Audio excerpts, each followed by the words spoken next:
Shalom, selamat pagi Bapak Ibu Saudara kasih dalam Tuhan. Kita kembali berjumpa di dalam renungan pagi. Tapi sebelum kita mau merenungkan firman Tuhan, mari kita mau berdoa terlebih dahulu. Mari kita satu dalam doa. Tuhan, kami memuji dan menyatakan syukur kepadamu, mengingat seluruh kebaikan Tuhan, penyertaan dan pemeliharaan kasih Tuhan yang boleh kami alami hari demi hari. Terima kasih Tuhan, kami juga bersyukur untuk pagi hari ini.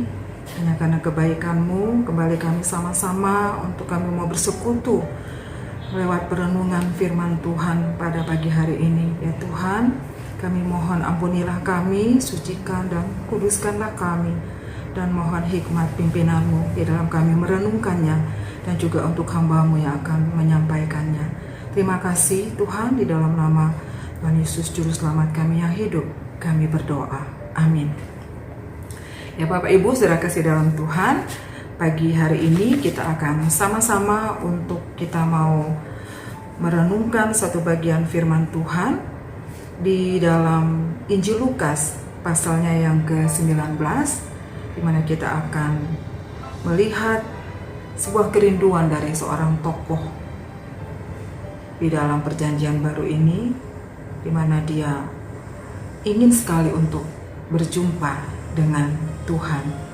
Kita membaca di dalam Lukas pasal 19 ayatnya yang pertama dan ayatnya kelima. Demikian firman Tuhan. Yesus masuk ke kota Yeriko dan berjalan terus melintasi kota itu. Di situ ada seorang bernama Zakheus, kepala pemungut cukai, dan ia seorang yang kaya. Ia berusaha untuk melihat orang apakah Yesus itu, tetapi ia tidak berhasil karena orang banyak sebab badannya pendek. Maka berlarilah ia mendahului orang banyak, lalu memanjat pohon ara untuk melihat Yesus yang akan lewat di situ. Ketika Yesus sampai ke tempat itu, ia melihat ke atas dan berkata, "Zakheus, segeralah turun, sebab hari ini aku harus menumpang di rumahmu." Nah, sampai di sana pembacaan kita. Bapak Ibu Saudara kasih dalam Tuhan, kisah tentang Zakheus ini suatu kisah yang sudah cukup familiar ya. Kita sudah mungkin sering dengar ya, tidak asing lagi di telinga kita. Ada beberapa hal yang bisa kita renungkan dan boleh kita pelajari dari kisah ini. Nah, kita akan melihat untuk yang pertama, yaitu berbicara mengenai misi daripada Yesus, di mana Yesus datang ke dalam dunia ini untuk mencari dan menyelamatkan yang hilang. Nah, diceritakan di sini bagaimana Yesus mengadakan perjalanan dan berkunjungan ke sebuah kota yang bernama Yeriko beberapa hari sebelum hari penyalibannya, sebelum hari kematiannya. Nah, dari sini menunjukkan bahwa tujuan Yesus datang ke dalam dunia ini, dan ini merupakan misinya yang dimana Yesus tidak pernah berhenti selama hidupnya, bahkan sampai menjelang hari kematiannya, untuk dia terus mencari yang hilang, menyelamatkan orang-orang yang berdosa. Merupakan satu kesetiaan untuk dia terus menjalankan misinya.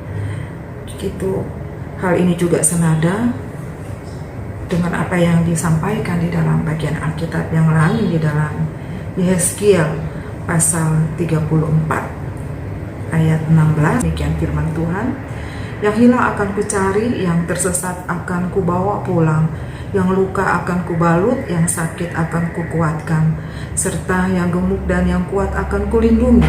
Aku akan mengembalakan mereka sebagaimana seharusnya." Bagian Alkitab juga yang lain bisa dilihat di Lukas di pasal sebelumnya, di pasal 15, yang mengisahkan tentang domba yang hilang, dirham yang hilang, anak yang hilang. Di mana pesan di situ jelas sekali bagaimana Allah yang penuh kasih. Hal ini mengingatkan kepada kita sebagai orang-orang yang juga sudah mengalami karya keselamatan di dalam Yesus.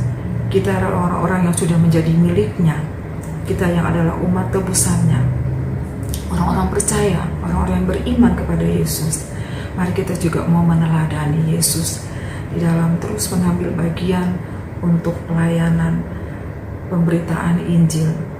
Bagaimana Yesus sudah mewariskan misi kasih-Nya untuk mendapatkan orang-orang yang hilang, untuk menemukan mereka yang hilang, untuk menyelamatkan mereka, memperkenalkan mereka kepada Kristus, membawa mereka agar mereka boleh bertemu dengan Yesus dan mereka boleh beroleh keselamatan hidup kekal di dalam iman kepada Yesus. Kiranya untuk kita juga terus mau bermisi meneladani Kristus sehingga ada banyak orang yang boleh mengenal Yesus dan diselamatkan. Kemudian bagian yang kedua, kita melihat di sini satu kerinduan yang begitu besar dari Sakeus untuk dia mau melihat, bahkan untuk mau berjumpa dengan Yesus. Walaupun dicatat dalam kisah ini sebenarnya ada hambatan, tantangan yang dihadapi oleh Sakeus, ya, secara fisik juga dia bertubuh pendek, sehingga ketika ada banyak orang menghalangi dia juga, maka itu merupakan suatu kesulitan untuk dia bisa melihat Yesus, apalagi berjumpa. Belum lagi hambatan yang lain. Bagaimana kalau kita lihat di sini secara profesi atau pekerjaannya, Sakeus adalah seorang pemungut cukai atau penagih pajak, di mana dia bekerja kepada pemerintah Romawi untuk menagih pajak kepada rakyat.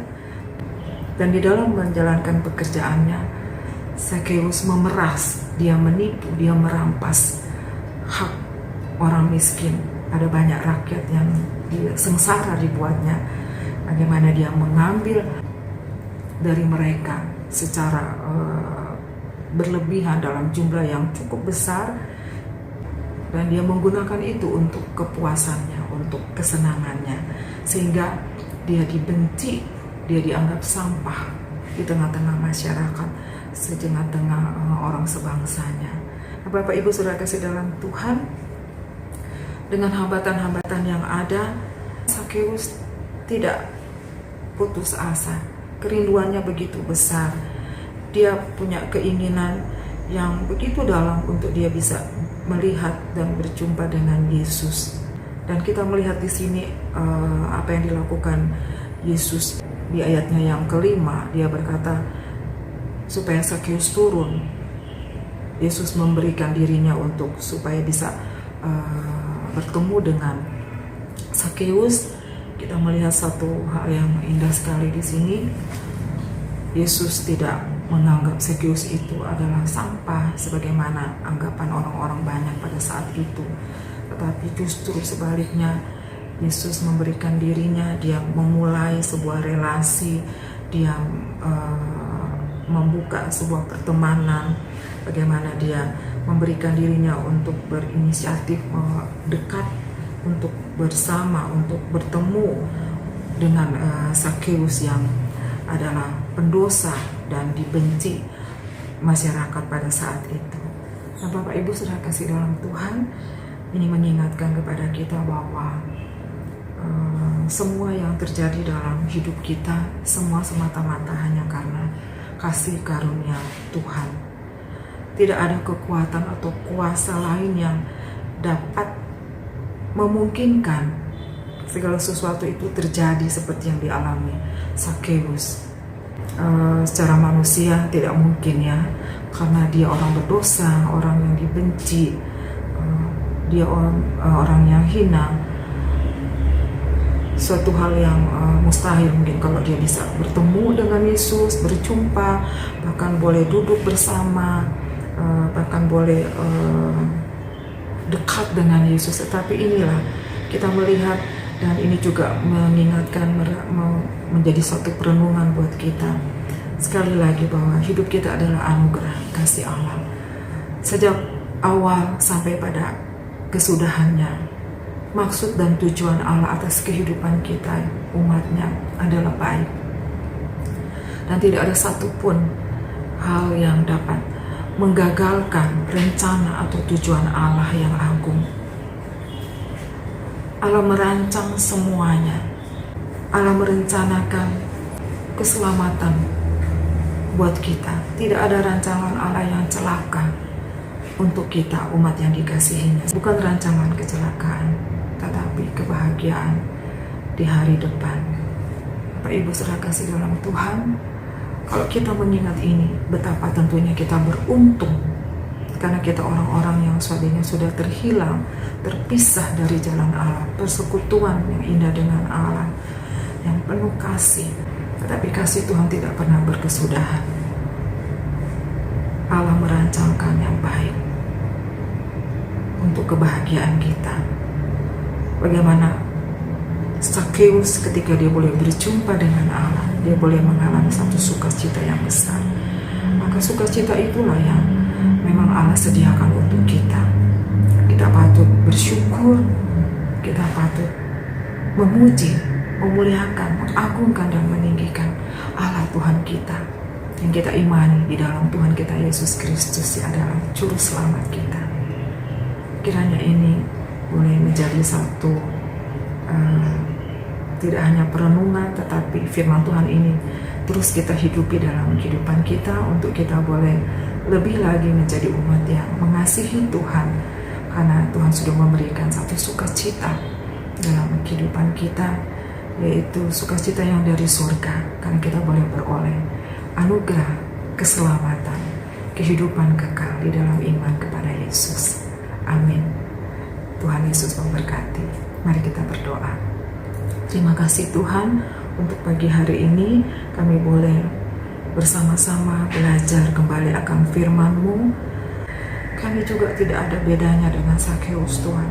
Kami juga orang yang berdosa. Tetapi sebagaimana Zakheus, Engkau juga mengasihi kami Tuhan. Terima kasih Tuhan untuk kasih-Mu yang begitu besar. Kami mohon Tuhan yang terus menolong juga, supaya kami juga boleh berbagi. Kami juga boleh meneruskan misi-Mu ya Tuhan, untuk kami boleh memperkenalkan ada banyak orang di sekitar kami, agar mereka boleh bertemu dengan Yesus, mereka boleh kenal dengan kasih Yesus, dan mereka boleh percaya kepada Yesus untuk mereka beroleh sukacita surgawi, untuk mereka boleh beroleh keselamatan di dalam iman kepada Yesus. Kami juga menyerahkan untuk sepanjang hari ini dalam rangkaian hidup kami. Tuhanlah kiranya yang menolong, supaya kami senantiasa ada di dalam jalan-Mu, hidup sesuai dengan kebenaran firman-Mu. Terima kasih Tuhan Yesus. Ini doa syukur dan permohonan kami bersyukur dan kami berserah. Amin.